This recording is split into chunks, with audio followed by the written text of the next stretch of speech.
Oh, shit.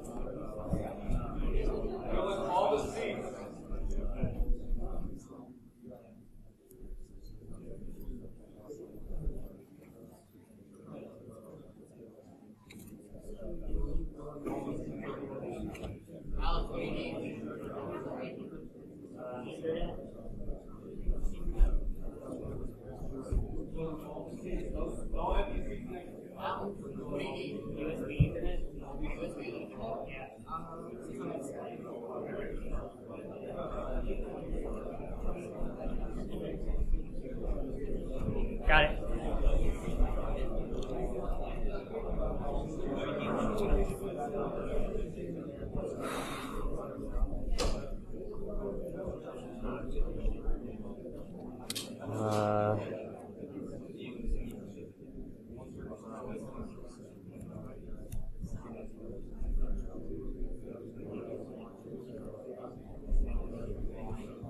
Status, details, Wi-Fi status, Ethernet on, Wi-Fi off.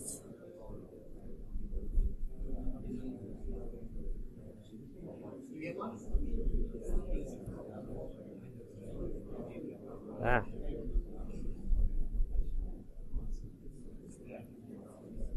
Cool.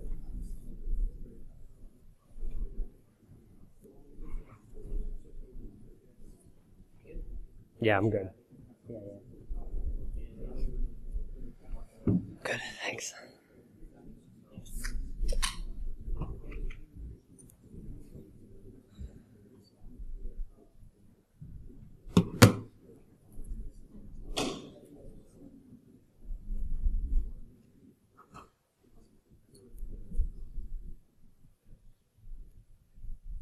Sweet.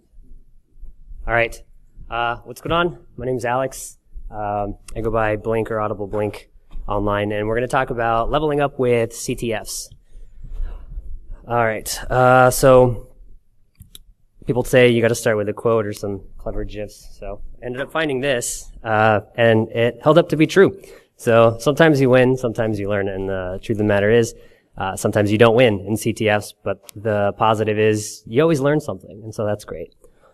Just the agenda real quick for this talk. I'm going to do a really quick introduction to CTFs for those of you that are unfamiliar. And we're going to go over some like learning stages. We're going to talk about deliberate practice because we're all craftspeople and we are trying to hone our craft, and that's why we're here. We're going to talk about after action analysis. So learning doesn't stop with the flag. That's only the beginning, and we're going to talk about what that means and kind of go after or talk about a framework. And then we're going to do a demo of a CTF event, and we're going to apply that after action analysis to that demo, and we're going to go really quickly over some resources. So, capture the flag. What are they? It's a collection of challenges designed to test skill. And those skills include things like reverse engineering, web app exploitation, crypto, which stands for cryptography, in case that wasn't clear, forensics, exploitation, steganography, and OS and network. So, great. It's a game. It tests my skills. How do I win? So you usually do it by collecting flags or running up some score. Some scoreboard is involved. Flags look like this, or truthfully, they look like whatever the CTF rules say they look like. You can find them in documents. Sometimes you'll have to crack passwords, and the plain text password of the cracked password is the actual flag. You can find them in logs. You can find them in database tables or network packets, so not on the file system at all, at least in not a readable form. Sometimes they're in audio files. Sometimes they're in metadata, or sometimes they're in the audio files themselves. One of my favorite flags that I've found was on this box. You get a shell in a box, and there's these two files called, like, I forget what they're called, 1 and 2, but you play them, and they're essentially Rick Astley's Never Gonna Give You Up. They sound identical. The hashes are different, so you know something's different. Bang in my head for about 6 hours. I eventually throw my noise-canceling headphones against the wall because I'm so frustrated. I don't know what to do. And out of just, like, nowhere, I have the thought, how do those noise-canceling headphones work? Well, they work by taking a waveform, right, of your audio, and there's a microphone on the outside, and it inverts the audio from the outside and plays it into the headphones, and it cancels the noise outside. So I was like, wait a minute, no. So I go and I download the 2 files. I pop them into a Audacity, which is an audio tool, and I invert one of the waveforms. And there, plain as day, is a human speaking the flag out. I was like, who made this? This is insane. But that was really fun, and it was just like last-ditch effort. Just got lucky that I had that thought right as I was about to give up. So getting started. Understanding how you learn. There's so many topics, and it's such a deep rabbit hole to go down pedagogy, the science of learning, and how many different learning styles. So this isn't that, right? I recognize the verbiage is a little bit similar, but this is just kind of a separate framework. But it's very fascinating if you ever want to get into it. So learning stages. Let's take a test case. Who's heard of a cinema before? So a cinema is this really cool service. You run it in your terminal, and it starts recording both your input and the output, and it does it with like timestamps. Every keystroke is timestamps. So when you replay it later, it's actually all the pauses you take, it takes. It's really nice. It's like watching a live terminal session. And the best part is when you replay it, it's text. It's not video. So you can actually copy paste commands. And a lot of companies will do this to like demonstrate how to use their tool or something like that. So test case, the cinema, I'm going to say, let's find something there, right? And just to be clear, this doesn't work anymore. A cinema's fixed this, even though this used to be thing. So this has been remediated, but we're going to talk about it kind of after the fact. So the different learning stages with our test case as a cinema. These, by the way, are in no particular order. They're not linear either. This could be a cycle. But are you an answers first kind of person? If I say to you, find sensitive data on a cinema, and you have no idea where to start. Some people will be like, well, I just need an answer first. Tell me how you would do it, and then I'll work backwards from there. So this is what an answer would look like. And the benefit of this is you can start to formulate questions that you couldn't ask before because you didn't know enough about the problem. So if we see in line 3, lines 1 through 3, we're just declaring some variables. And in line 3, we see that there's an AWS access key. So that starts to make me question, well, where did this person find that? Should I look for this instead? And then in that pursuit of finding that bit of information, you might learn a little bit more about the problem. And now for the next time you run into something like this, you can start to ask better questions or have a better intuition of what to look for. Right, and then we just iterate from 10,000 to 100,000, and we use curl to get that endpoint using the AWS access key that we found. And then we just grep for like the word private in all caps for maybe somebody catted out their private key accidentally in one of these and uploaded it. Right? So this doesn't work anymore because they don't sequentially number their IDs. They've redone it so that everything's a UUID, so you can't iterate like this anymore. Are you somebody who wants a practical application first, right? So you don't want an answer, but you don't want to go back and read the HTTP spec, right? The basics to get at this problem. So I say to you then, to the practical application first people, find sensitive data on a cinema.org. So that's a specific request. And then I say, I'm going to give you a hint. I'm just going to say the word IDOR. Have at it. Right? So I don't know what IDOR means. I'm going to go to Google. I'm going to see that it means, it stands for something called Insecure Direct Object Reference. That's going to lead me down a rabbit hole. And eventually I might be able to work myself up to the solution, in the first block there. The other thing is, are you a basics first person, right? Are you you academically want to understand everything that there is about this problem before you attempt to attack? And some people are that way. All right. So for those people, go ahead and read the RFC for HTTP. It's a fun read. You could read Roy Fielding's dissertation on the architectural styles and design of network-based software architectures, where he first introduces the concept of representational state transfer, or REST, as we all love and know. That seems like a lot, but for some people that's right. And it's also, because I said it's not linear and cyclical, once you solve a problem like this, let's say you want to find a new TTP, right? It comes back to basics first. If you want to find something that nobody else has found before, you got to know how the thing works. So again, not linear and cyclical. Regardless of your styles, I just want to say, you have to understand your tools. It's the most important part of this whole thing. This is something that applies to everybody. You don't make it easy for yourself to learn. Right? You want to eliminate any unnecessary cognitive load. Right? Don't fight your tools. Have you guys heard of those those boot camps that teach you how to code? They say they teach you how to code in like 12 weeks or 15 weeks, something like that. Right? What language do they usually teach? What are they teaching? Ruby, right? So Yeah, JavaScript is another one. They use Ruby, so those curriculum developers chose that very specifically, not because Ruby's great or it's fast or it's ubiquitous. It's none of those. Well, maybe the great part, depending on who you are, but it's not. You cannot argue that it's fast or ubiquitous compared to everything else that's out there. They do it because they understand this concept of not fighting with your tools. You're trying to introduce a new concept, which is just programming as a whole, not abstracted, right? Logic, loops, control flow, all that. If you're trying to learn that and understand like JavaScript's asynchronous callback nature and its event loop, like I don't need any of that right now. I can learn it later. To be effective, I just need to learn an if statement, right? And an easy one at that, because Ruby is very syntactically just nice and readable, and there's not a lot of syntax to fight with. So don't be afraid to use man your tools, -- help all the things, and a really good resource to learn your tools as well if you don't just want to sit there and read man pages like me. Overthewire.org, the war games there, they're not all security related, but they all do require that you understand the tool that they're trying to teach you. And so oftentimes you'll find yourself Googling certain things to like tackle that specific problem or reading the man pages. We also want to get into deliberate practice. So hone your craft, right? Be your tradespeople. Be cognizant and protective of your craft and learn it really, really well. So vulnhub.com, if you haven't heard, is a fantastic place.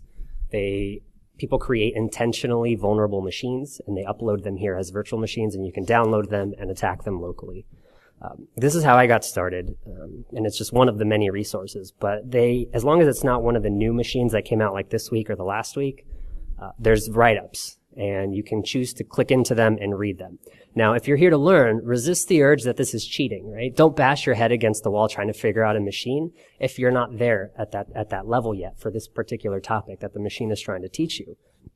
So the way I started was I pretty much just read them as instruction manuals. The walkthroughs, I would take it side by side and I'd be like, okay, curl this, okay, right there.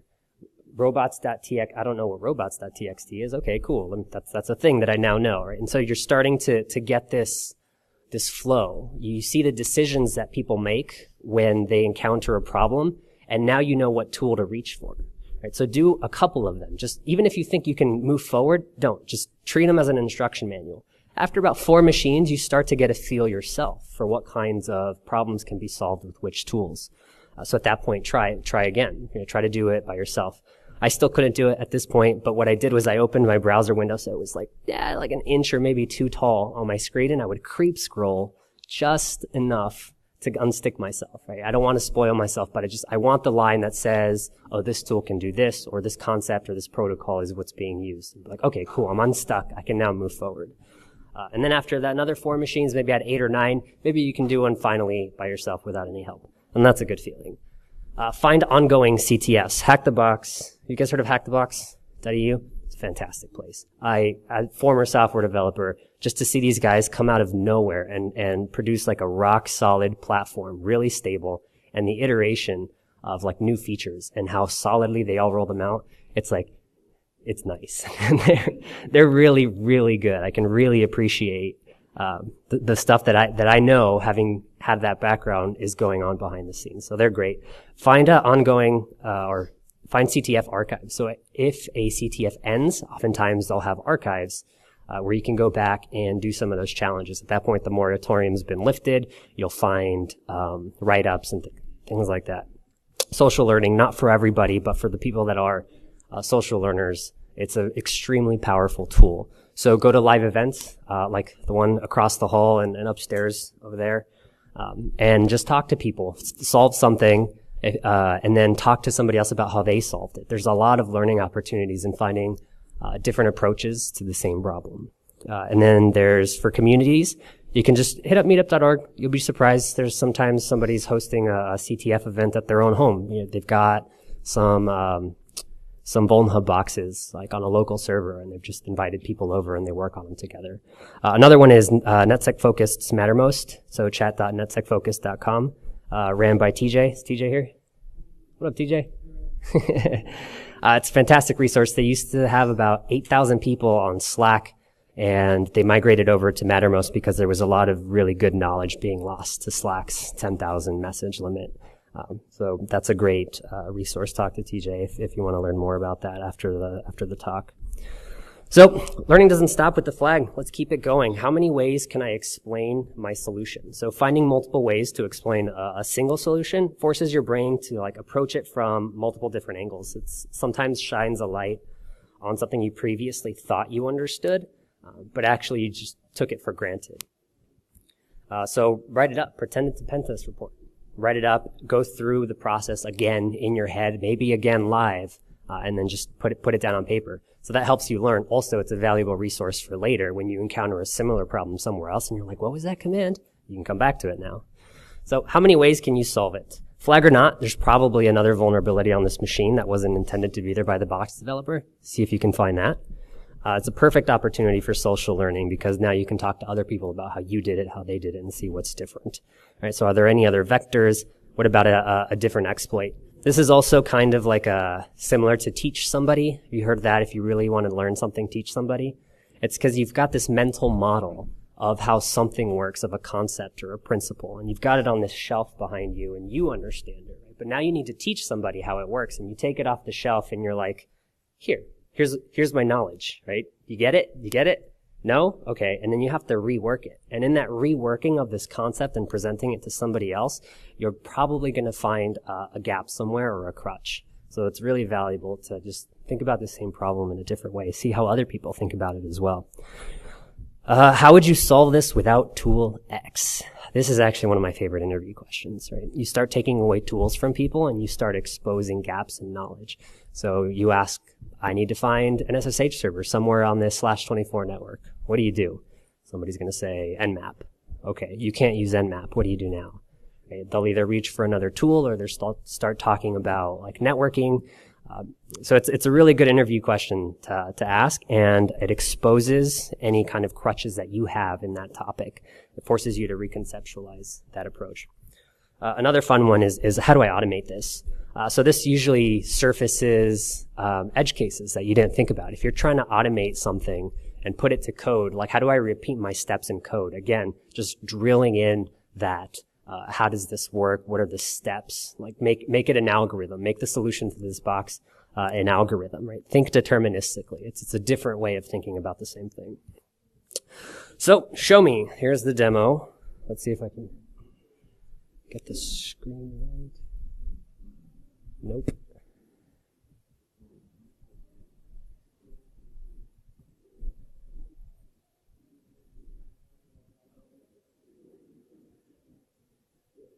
I can't actually see this shit. Okay. So we've got hack the box. You can't log in, right? You need an invite code. So we're going to come over to the inspector on the right, in the network tab. We're going to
Send it.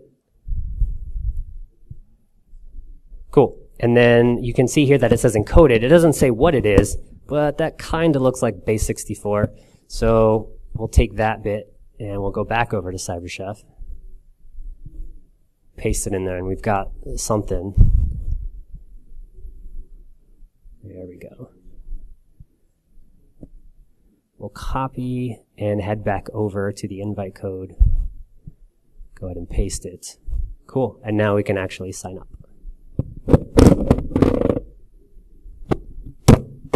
Don't die.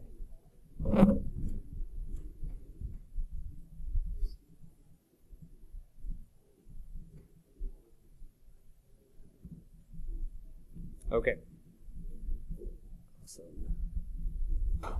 So let's dog food our own analysis of this, right? First step was explain it. So after inspecting network traffic, some obfuscated code was found. Code brought to attention a function in the global scope called make invite code. This posts to an endpoint. You know what happened. We just did it. I'm not going to read the whole thing. How else can we solve it, though? All right, so this is actually how I solved it the first time. As a former developer, I know that sometimes it's hard, or people just get lazy and put things in the global namespace inside of JavaScript. So I opened up the console, and I literally just went Q, and I looked at all the autocompletes that Chrome told me Q had. Nothing looked interesting, and I went all the way down the keyboard. Of course, M being the last key on the keyboard if you're going top down. Make invite code. Okay, that's interesting. I ran it, and it returned an object, and I saw that, and then from there, it just proceeded down the hill, as it were. I could have used Burp Suite to see any of the calls that were made. I could have brute forced the API, right? If you understand how API, the traditional REST architecture of how URLs are structured and what kind of resources you can access, it's possible with a cleverly formatted word list you could brute force this and not use a 5,000 word list and still get to the end result. All right, takeaway tools. What if we can't use Postman? Right, we could have used jQuery from within the dev console, just because it's provided to us by the site. We could have used curl directly. We could have used Python's request library or Ruby's HTTP library. Okay, and my other favorite part, automate it. So here we've got curl. We're just going to use curl. There's the first link that we found where you're piping that into JQ, which is a command line utility for parsing JSON, and data.data is the key inside of that JSON object that we want to pull out. Now that returns the actual JSON object or sub-object, which means it includes double quotes. So we're going to pipe that into transform with a tac D for delete, and we're going to delete all instances of double quotes. Cool. And now we've got our base 64 string. So they switch between base 64 and raw 13. That's why this example is decoding with base 64, but similar concept. We pipe it into base 64 decode, and now we have our string with more instructions, right, in order to generate blah, blah, blah. We repeat this process. This time we curl the new URL. And just to get a little bit meta here, I ran man on JQ, and I found command flag tac R, which stands for raw, and it returns your data without any JSON markup. So I have just the blob without the quotes. So I learned that making this slide just by following the know your tools advice. Base 64 decode, and then we have our invite code. So truthfully, you only need lines 6 through 9 to get the invite code for Hack the Box. By the way, I contacted Chap, and he said this was cool. I know they've tried to keep this secret for a while. So resources. I'm one of those people that gets really overwhelmed when people just dump resources on me. If I ask a question and somebody comes back with a box full of papers and they're just like, here you go. I'm just as lost as I was before I asked the question. So I'm sure there's a lot more resources and possibly even better ones, but I'm just going to go through a couple here. So CTF events and exercises. Carnegie Mellon's PPP CTF team, they're pretty great. And when they graduate, they write challenges for Pico CTF for incoming freshmen to try. So this is cool. I really like their platform specifically because the hints in it, they're all self-contained lessons, essentially. The hints are reading material to the exact thing you need to know to solve this problem. Embedded security, if you're into that, check out micro-corruption. CTF time isn't really isn't a CTF event as much as it is a global leaderboard. So you can check to see what events are upcoming or which ones passed. They kind of clue you into what's available out there in terms of CTFs. You can also follow teams like PPP and see them on the leaderboards. They're usually at the top. Online resources, VulnHub we talked about, retired Hack the Box machine. So Hack the Box has 20 live machines at a time, and they cycle a new one every week. And once it's cycled, the moratorium on it is lifted, and write-ups and videos become possible. IPSEC is a phenomenal resource. Frankly, I'm surprised he wasn't the teacher before because he's really good at teaching. If a box can be exploited the same way as last week's box, he won't do it the same for the purposes of teaching you a different way. He'll use different tools. Even sometimes if it's not the right tool for the job, just for the sake of learning a popular tool, he'll use it. It's a really good resource. Old CTF write-ups at ctfs.com. All right. Here are some resources for learning single-off topics. If you're not the kind of person who gets distracted by tons and tons of resources, then that Trail of Bits CTF is key. So that's it. This talk and the slides, they're viewable in a browser, so you can get it at that link and on 4LEX on Twitter or Blink in the chat rooms. Thanks.